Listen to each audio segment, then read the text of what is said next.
يا أيها الرسول بلغ ما أنزل إليك من ربك وإن لم تفعل فما بلغت رسالته. أعوذ بالله من الشيطان الرجيم. بسم الله الرحمن الرحيم. السلام عليك يا أبا عبد الله وعلى الأرواح التي حلت بفنائك. عليكم مني جميعا سلام الله أبدا ما بكيت وبكي الليل والنهار ولا جعله الله آخر العهد مني لزيارتكم. السلام على الحسين وعلى علي بن الحسين وعلى أولاد الحسين وعلى أصحاب الحسين. السلام عليكم جميعا ورحمة الله وبركاته. الحمد لله رب العالمين والصلاة والسلام على أشرف الأنبياء والمرسلين سيدنا وحبيبنا وشفيع قلوبنا ومولانا بالقاسم محمد. اللهم صل على محمد وآل محمد وعلى أهل بيت الطيبين الطاهرين لا سيما باقية الله في الأرض أجل الله فرجه الشريف. حضرة المكرمين أساتذة وأساتذة Ikhwani wa akhwati rahimakumullah. Malam ini kita mulai mengarungi Sahara Karbala, bergabung dengan kafilah suci Al-Imam Hussein alaihissalam. Allah subhanahu wa ta'ala menjadikan keutamaan-keutamaan pada setiap bulan. Ada bulan yang Allah subhanahu wa ta'ala berikan bagaimana muncul rasa ibadah, keinginan untuk tunduk dan taat kepada Allah ketika Allah subhanahu wa ta'ala menghadirkan di hadapan kita bulan Ramadan. Allah berikan kebahagiaan pada kita pada bulan Sya'ban, pada bulan Rajab. Tetapi ketika tiba bulan Muharram, ada sebuah hal yang membuat kita semua berubah menjadi para penduka yang meneteskan air mata untuk keluarga suci Rasulullah sallallahu alaihi wasallam. Peristiwa yang menggetarkan bukan hanya seluruh penjuru bagian alam semesta, bahkan mengguncangkan arsy Allah. Para malaikat yang selama ini tunduk dan sujud kepada Allah subhanahu wa ta'ala pada peristiwa Karbala, pada riwayat yang disampaikan melalui jalur Kulaini dinyatakan bahwa seluruh malaikat Allah meneteskan air mata atas terzaliminya, terbantainya keluarga suci Rasulullah sallallahu alaihi wasallam dan cucu mulia Rasulullah sallallahu alaihi wasallam. Malam ini kita memulai sebuah perjalanan ruhaniyah melalui majelis-majelis duka cita, melalui majelis-majelis tangisan kita untuk bersama dengan keluarga suci Rasulullah sallallahu alaihi wasallam, bersama dengan penduduk langit menangisi keluarga suci Rasulullah sallallahu alaihi wasallam. Pada malam hari ini saya ingin memulai dengan sebuah pembahasan kenapa Al-Imam Hussein alaihissalam dan keluarga suci Rasulullah SAW yang tertinggal, mereka keluar dari Madinah dan menuju padang kematian. Bukankah peristiwa Karbala itu adalah peristiwa yang sudah digambarkan oleh Rasulullah SAW? Ummu Salamah menyampaikan ketika Fatimah Az-Zahra alaihissalam melahirkan Al-Imam Hussein alaihissalam, Rasulullah SAW menyambut Al-Imam Hussein dengan kebahagiaan. Sampai Rasulullah SAW menangis dengan tangisan yang begitu dahsyat. Bahkan Ummu Salamah berkata, aku tidak pernah menyaksikan Rasulullah menangis sedemikian dahsyatnya kecuali ketika lahir Al-Imam Husain alaihissalam. Sayyidah Fatimah Az-Zahra yang baru saja melahirkan putranya bertanya, ya Aba, apa yang terjadi padamu? Rasulullah SAW berkata, ya Fatimah, baru saja Jibril datang kepadaku dan memberikan berita tentang anak ini.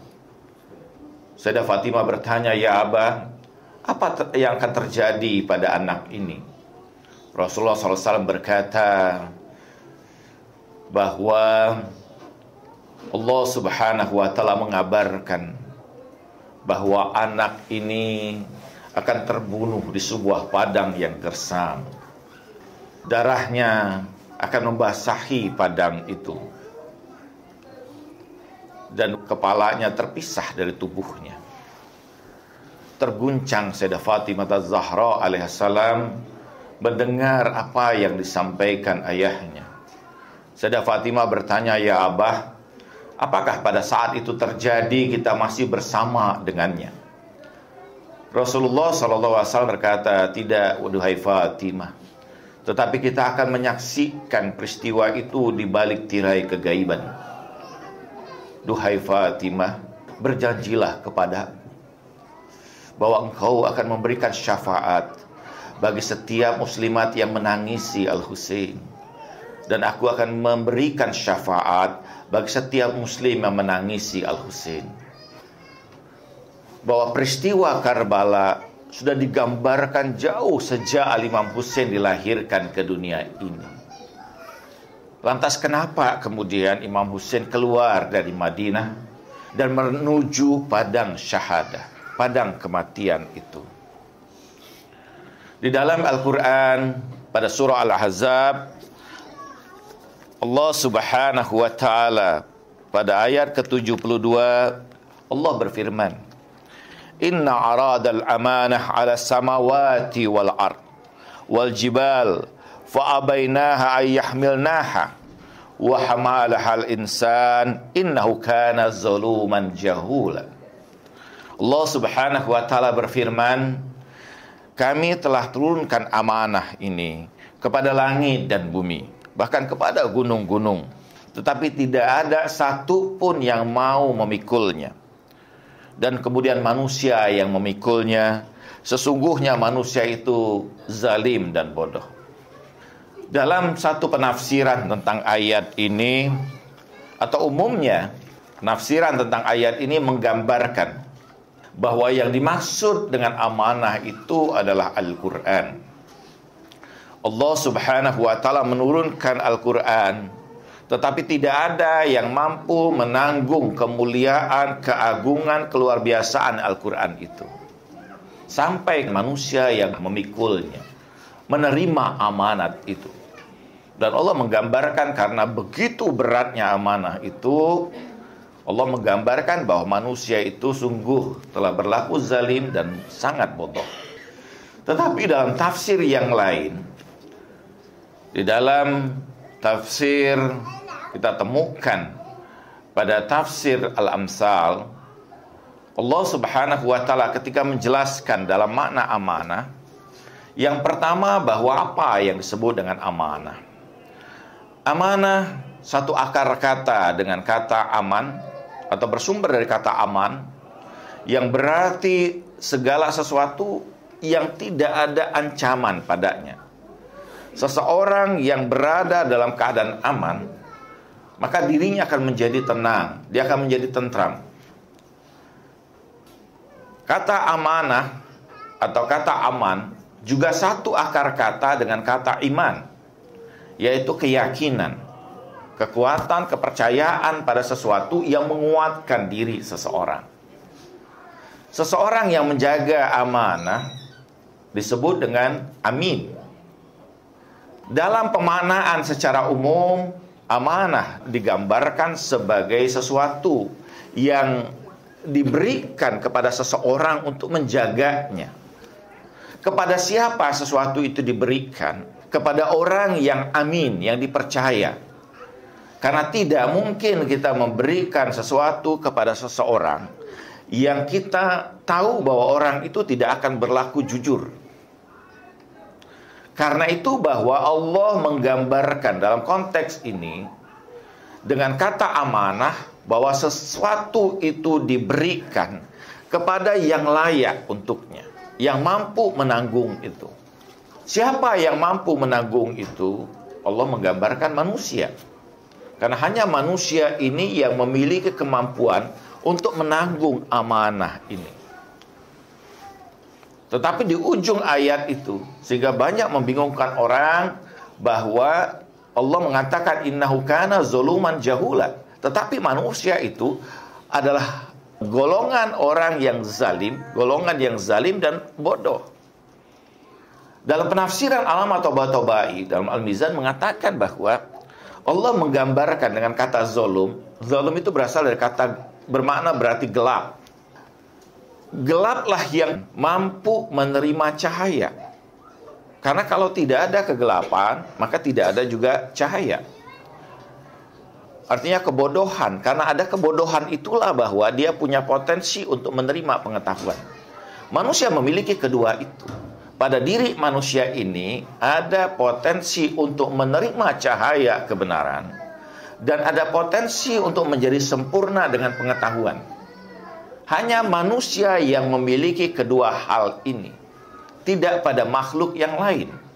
Karena itulah manusia memiliki kemampuan pada hakikatnya untuk memanggul amanah ini. Tapi amanah apakah ini? Yang pertama, memaknai bahwa sebagaimana yang tadi saya sebutkan bahwa amanah itu adalah Al-Quran. Yang kedua, bahwa memaknai bahwa amanah itu adalah kemampuan bagi manusia yang Allah berikan agar manusia ini sampai pada kesempurnaannya. Setiap manusia Allah berikan potensialitas. Allah berikan kemudian pada diri manusia kemampuan untuk berkembang menjadi sempurna. Setiap manusia. Terlepas dengan kemampuan yang ada berbeda satu dengan yang lain, tapi bahwa manusia Allah berikan potensi pada dirinya untuk sampai kepada kesempurnaan dirinya sebagai manusia. Ini dalam konteks makna kedua.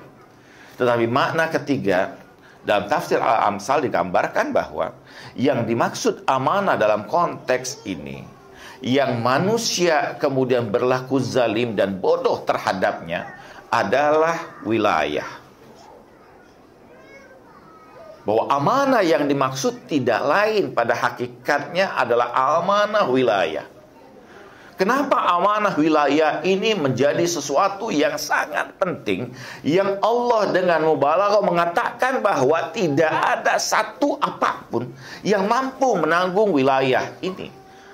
Karena wilayah pada hakikatnya adalah kemampuan, kekuasaan, otoritas yang Allah berikan pada hambanya yang khusus. Hambanya yang sangat dekat dengan Allah Subhanahu wa ta'ala, sehingga mampu mengantarkan dan membimbing semua manusia dan makhluk yang ada ini untuk sampai mengenal Allah Subhanahu wa ta'ala dan menyempurnakan diri untuk sampai pada tingkat kedekatan dengan Allah Subhanahu wa ta'ala. Siapa mereka? Mereka tidak lain adalah para nabi, para rasul, dan para imam. Pada diri mereka ada amanah wilayah ini. Setiap nabi, setiap rasul, bahkan seluruh imam, mereka menanggung wilayah itu. Wilayah bahwa Allah Subhanahu wa ta'ala menjadikan mereka sebagai walinya, yang mengemban otoritas ilahiyah untuk menyempurnakan seluruh bagian alam semesta ini.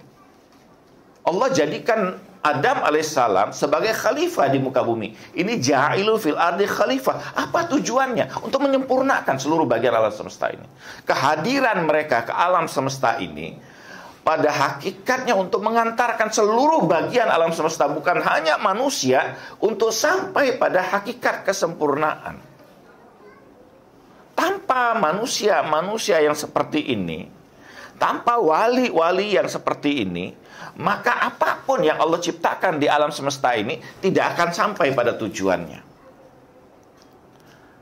Dan problem terjadi bahwa sejak Habil dan Qabil, persoalan yang paling mendasar bukanlah persoalan perebutan siapa yang menjadi istri siapa, tapi persoalan ketika Adam alaihissalam diperintahkan Allah Subhanahu wa taala untuk menurunkan hak wilayah itu kepada Habil, dan Qabil tidak pernah mau menerima kedudukan itu atau menolak kedudukan wilayah itu, sehingga dia mengingkari wilayah.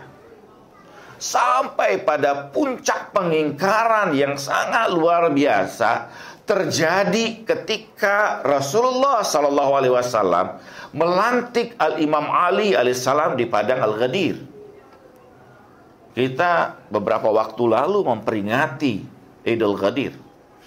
Ini puncak wilayah yang sebenarnya pada hakikatnya diakui oleh semua. Tidak ada satupun yang mampu menolak riwayat tentang pengangkatan wilayah itu. Lihatlah kitab-kitab di kalangan saudara kita Ahlus Sunnah.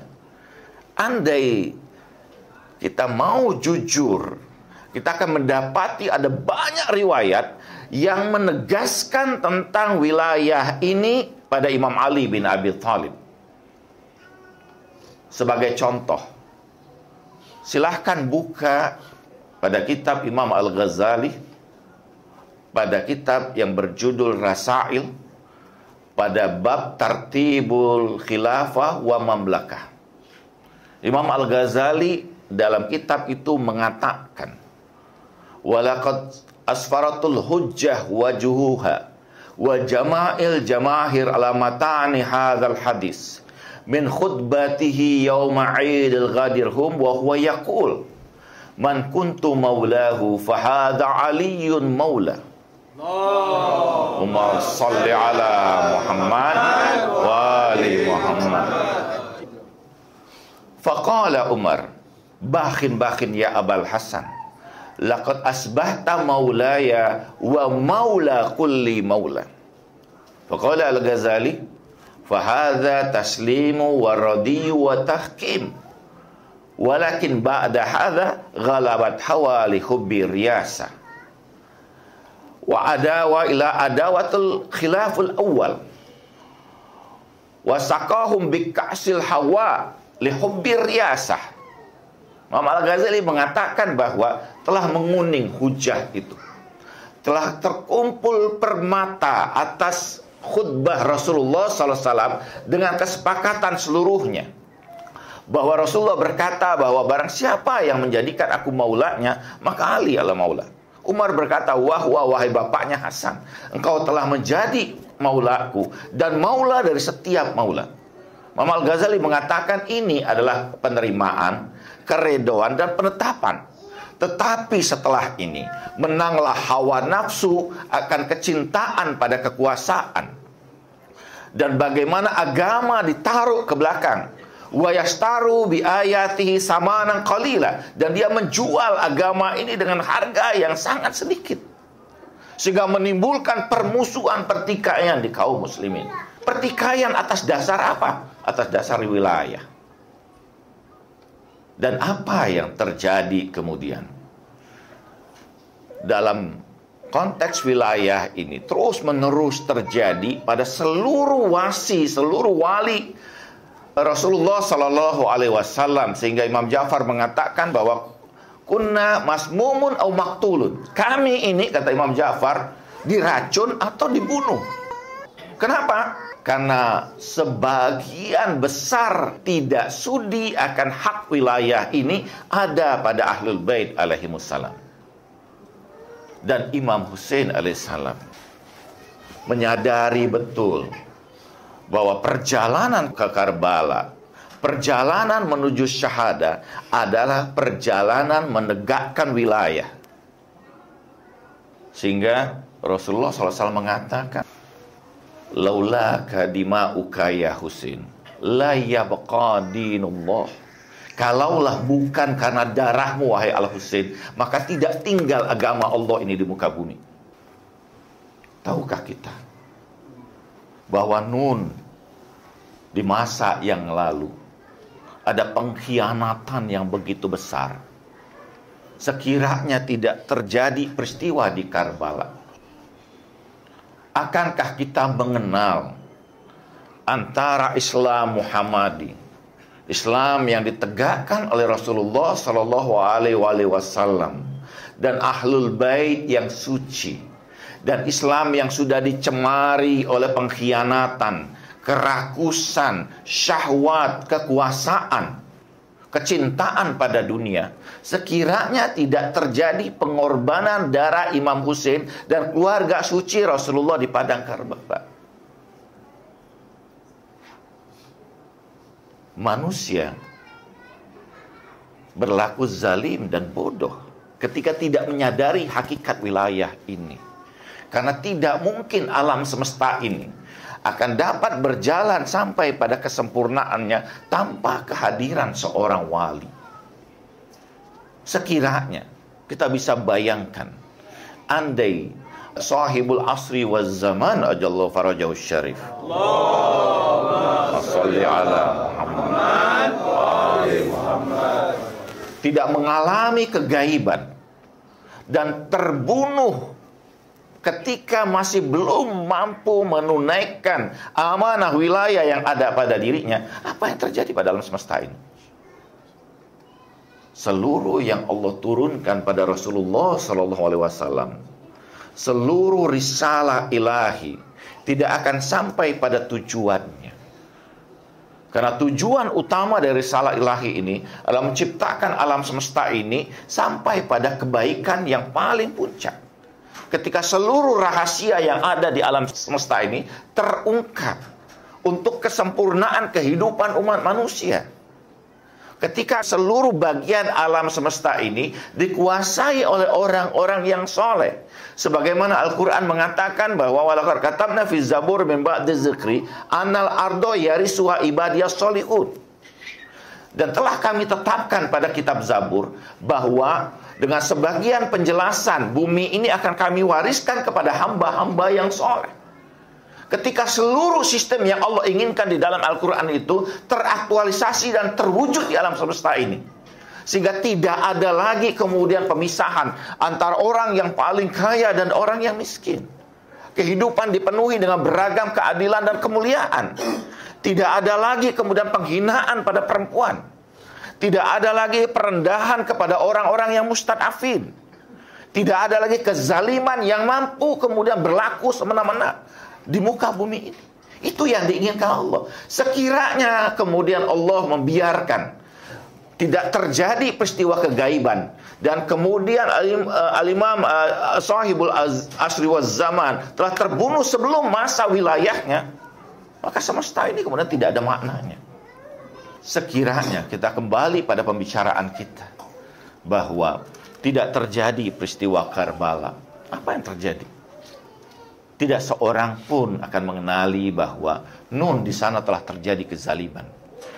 Yuharifuna kalimaan mawadhihi. Sebagaimana Al-Quran mengatakan, mereka merubah kemudian kalimat-kalimat Allah itu dari kedudukannya, dari makna yang sesungguhnya. Mereka menyampingkan kemudian Al-Quranun Natik, Ahlul Bait alaihissalam. Mereka membiarkan wasiat Rasulullah SAW, amanat Rasulullah itu tersia-siakan, tersembunyikan. Saudara-saudara kita sebagian besar, walaupun kemudian beragam riwayat itu ada pada kitab-kitab mereka, tapi sayangnya para ulama, orang yang kemudian memahami, tidak pernah mau membicarakan hal itu. Hadis sakalain yang disebutkan dalam Sahih Muslim, berapa banyak ulama-ulama yang mau membacakan hadis itu kepada umatnya, tetapi yang diperkenalkan hadis yang lain. Karena itu imam menyadari betul bahwa perjalanan menuju wilayah ini adalah menjalankan amanah ini. Setiap orang memiliki amanah tentu saja. Setiap orang Allah turunkan amanah padanya. Ada amanah secara personal, tapi ada amanah ilahiyah.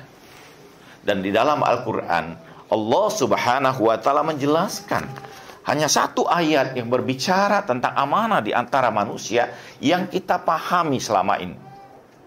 Di mana seorang yang menitipkan sesuatu pada saudaranya yang lain, dan saudaranya itu menjaga titipan tersebut sampai pada batas waktu atau sesuai dengan harapan yang diinginkan orang yang menitipkannya. Tetapi di dalam Al-Quran Allah Subhanahu wa Ta'ala menyebutkan pada beberapa ayat tentang amanah, yang dimaksud amanah itu bukan yang itu.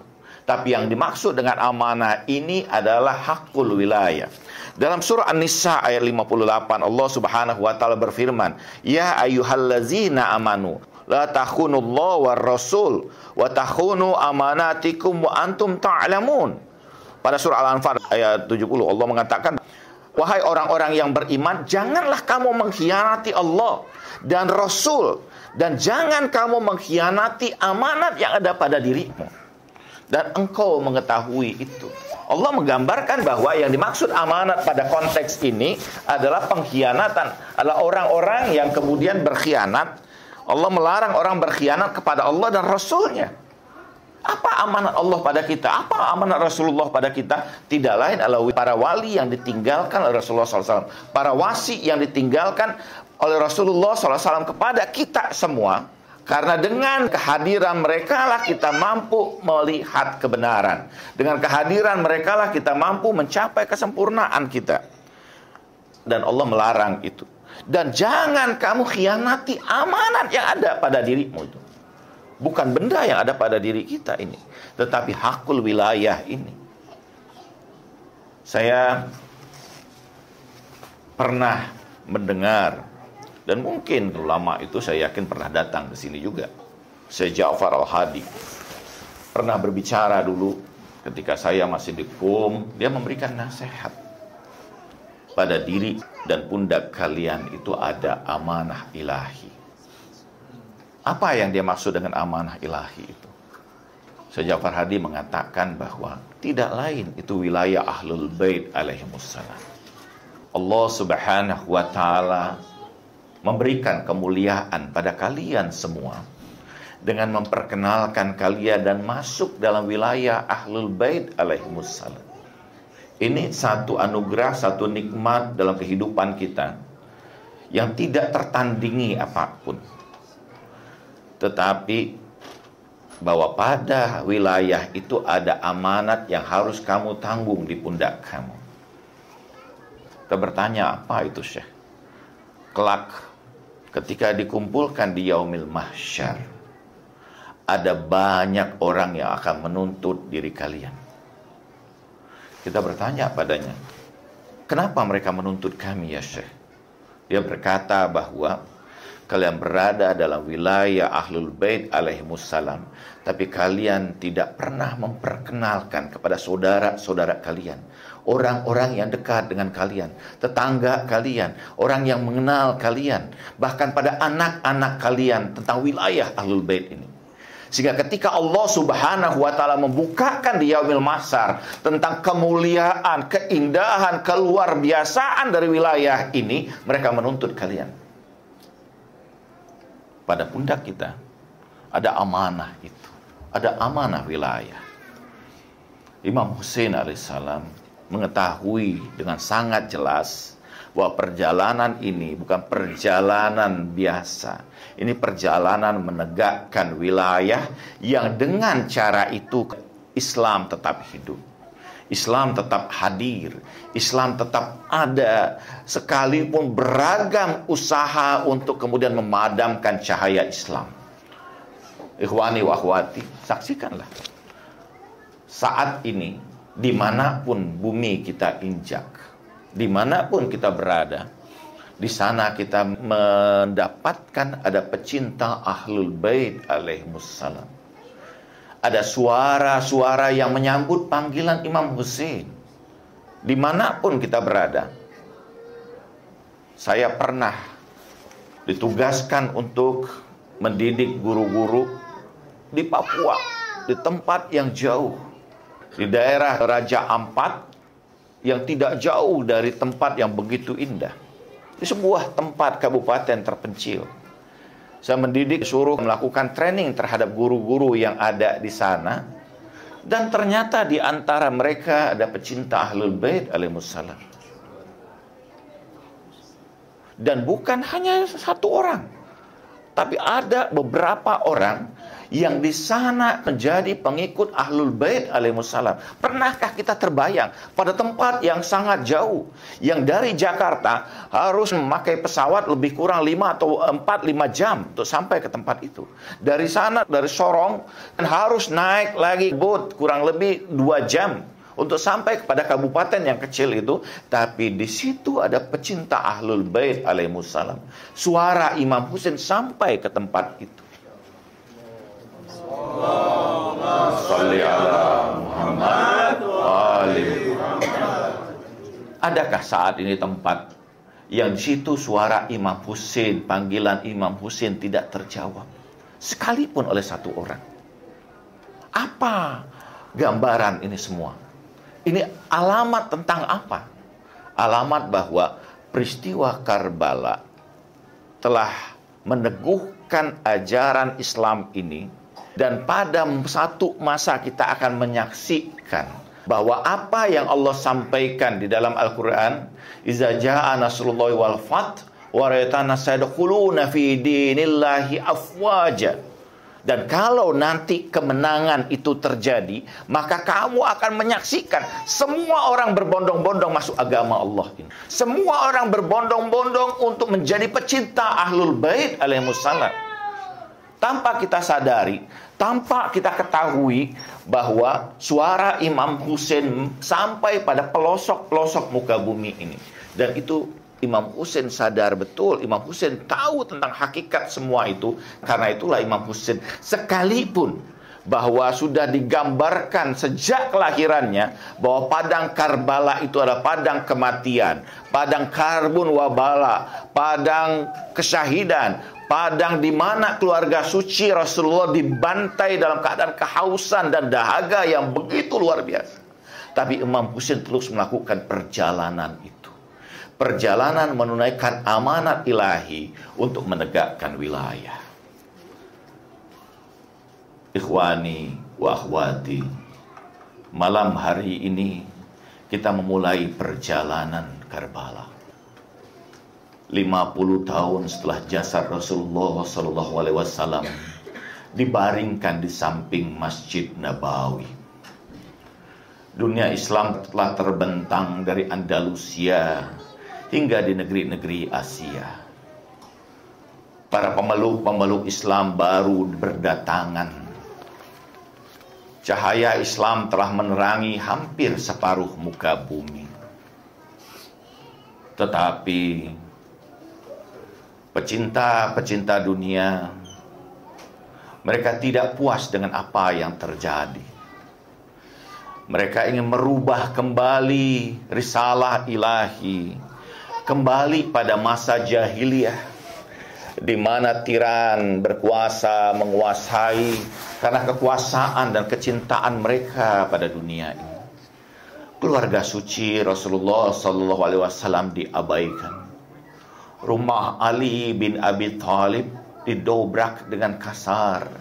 Sementara Sayyidah Fatimah Az-Zahra, yang Rasulullah SAW katakan bahwa Ana Fatimah bid'atun minni, faman aghdabaha faqad aghdabani. Fatimah adalah belahan jiwaku.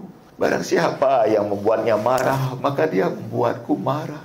Dobrakan itu melukai Fatimah, membanting tubuhnya yang sudah kurus. Itulah rusuknya Fatah, mencobek rahimnya, mengeluarkan jadi dari keluarga suci Rasulullah SAW. Ali bin Abi Thalib yang tak pernah terkalahkan di medan perang karena menjaga wasiat kekasihnya Rasulullah SAW untuk bersabar. Tangannya diikat ke belakang, digiring bagaikan seorang budak. Padahal dialah yang menggantikan Rasulullah di tempat tidurnya ketika hijrah. Dialah yang pertama membela Rasulullah, tak pantang mundur. Kita saksikan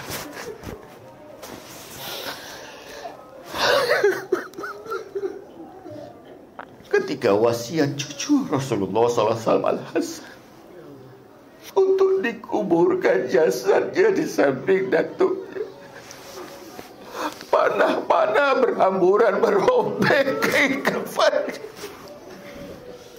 Ilahi, kebencian yang seperti apa lagi yang dapat kami saksikan lebih buruk daripada kebencian kepada keluarga suci Nabi? Di kegelapan Madinah,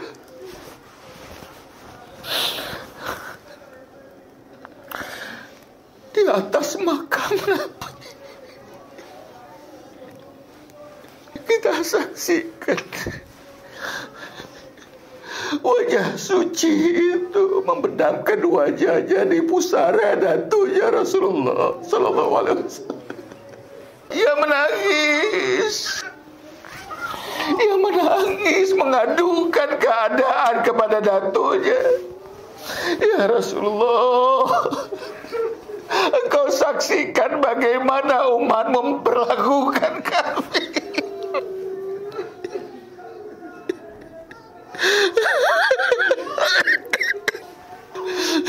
Ia menangis sampai hampir subuh tiba.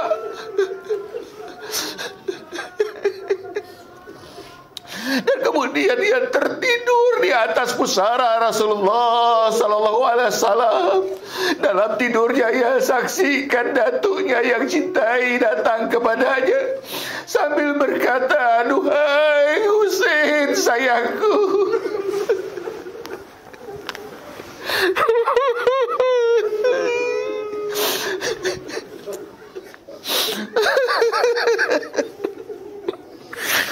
Inilah kami datang kepadamu. Ini ayahmu Ali bin Abi Thalib.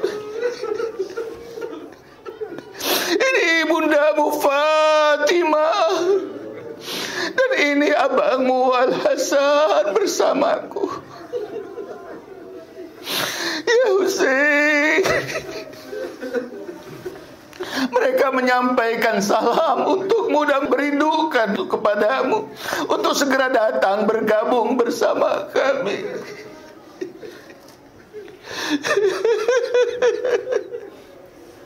Rasulullah memeluk Al-Husain seperti sebelumnya. Ia mengecup leher Al-Husain dengan dalam sekali.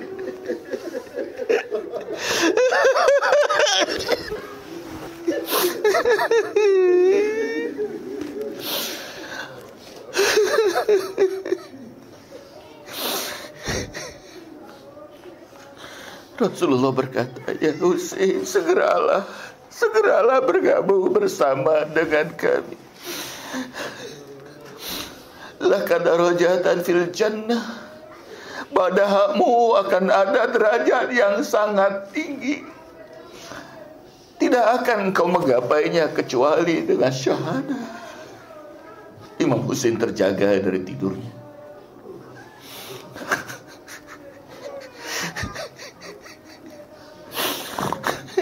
Ummu Salamah berkata, hari itu, hari yang begitu dahsyat, aku saksikan tanah yang diberikan oleh Rasulullah berubah menjadi memerah darah. Itulah saat di mana Al-Husain keluar dari Madinah. Assalamu alayka ya Aba Abdillah. Assalamu alayka wa ala arwahi allati halat fi finaik. Alayka minni salamullahi abadan. ما بكيت وبكي الليل والنهار ولا جعله الله آخر العهد مني لزيارتكم. السلام على الحسين وعلى